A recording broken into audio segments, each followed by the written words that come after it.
nájezdu. Obě střídačky ve stoje, vrcholí zápas Česko-Rusko.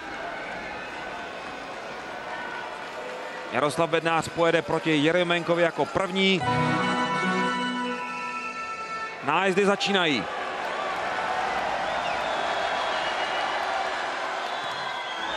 Jeremenko kryje Bednářovu střelu. Jsem si ho chtěl Bednář překvapit rychlou střelou zápěstím, netrefil to úplně optimálně. Nepřišlo předtím žádné naznačení, takže to mělo být překvapení pro Jeremenka. Střela nebyla úplně přesná. Vyacheslav Bykov volí Alexandra Radulova jako prvního. A výborně, Lukáš to zvládl. Radulov nezakončil. Je třeba připomenout, že v Podolsku Radulov rovněž neuspěl jako první, potom měl Mozjakin a Sušinsky.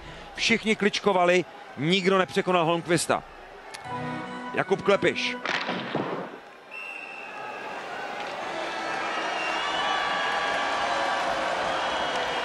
Blafák do backhandu, ale tentokrát mimo. Hodně typický pravácký Blafák. Já si myslím, že to chtělo jenom trošku přesnější zakončení, že tam to místečko, ta skulinka byla, i když Jeremenko se velice dobře přesunoval a vyrážečku tam měl připravenou. To je zajímavé, Bykov volí stejnou trojici jako v Podolsku, jako druhý jede Mozjakin. A ten dává gól. Lukáš Mencatory teď hodně brzo vystrčil svou hůl. Viděl jsem tam jeho diskuzi se střídačkou, zřejmě se Štěpánkem, zřejmě se bavili o tom, že Rusové velice často rádi dělají blafáky, že ta vystrčená hůl jim to může zabránit. Mozjakin to trefil dobře. Jiří Hudler jako poslední, znamená to, že musí dát. A Jiří Hudler to zvládá. Wow. Výborně provedený blafák, naznačení, rychlá klička do backhandu a tam zpravidla nad lapačku bývá místo, nádherně umístěný backhand. Stejně jako v Podolsku proti Švédům neúspěšně. Dnes Maxim Sušinsky, výborný technik. Výborně Mencator, bylo to o milimetry, ale udržel beton na ledě a stav nájezdu je po 3 pokusech 3-3 a teď už se pojede systémem, kdo dá gol, vyhraje. Mencator zůstal hodně v brance, dobře vybrusil Sušinského, nenechal mu prostor na zakončení toho blafáku. Otáčí se pořadí, jako první pojede Mozjakin, který uspěl při svém prvním pokusu. Tyčka.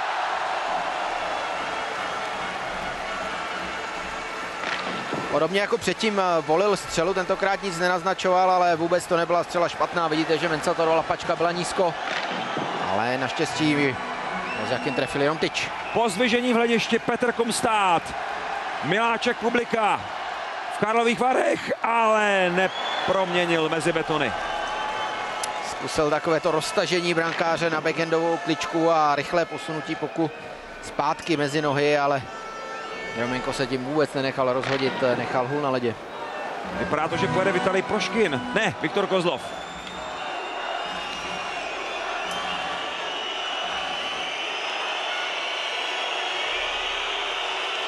Výborně, Mencator střelu mezi betony kryl.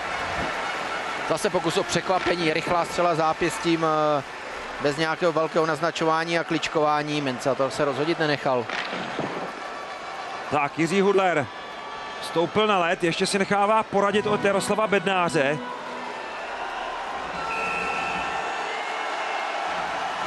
Hudler útočí na hat-trick a na vítězství v zápase.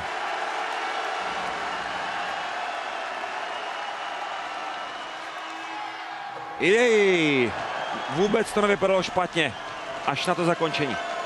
Ten forehandový blafák Jeremenko dobře vybrusil, tam je to velice těžké zvednout ten puk nad beton.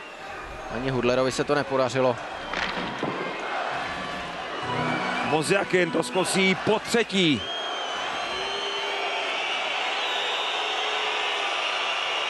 Výborně lapačkou zasahuje Lukáš a můžeme znovu proměnit tenhle matchball. Tohle bylo trošku naivní od Mozjakina. Taková lehká střela přímo do lapačky. Tak teď otazníky v tvářích reprezentantů a nakonec Jaroslav Bednář.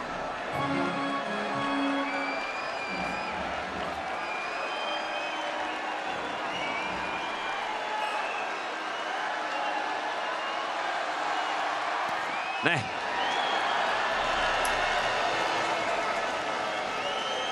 Zase pokus o rychlou střelu a zase nepřesně. Piotr Šťastlivý pojede jako 7. z Rusů.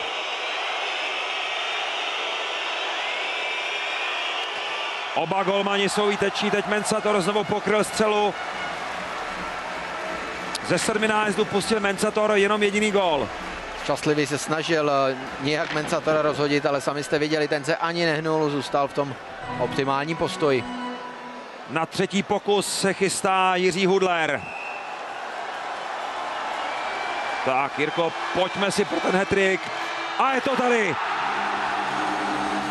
Rána jako za starých časů, Jiří Hudler.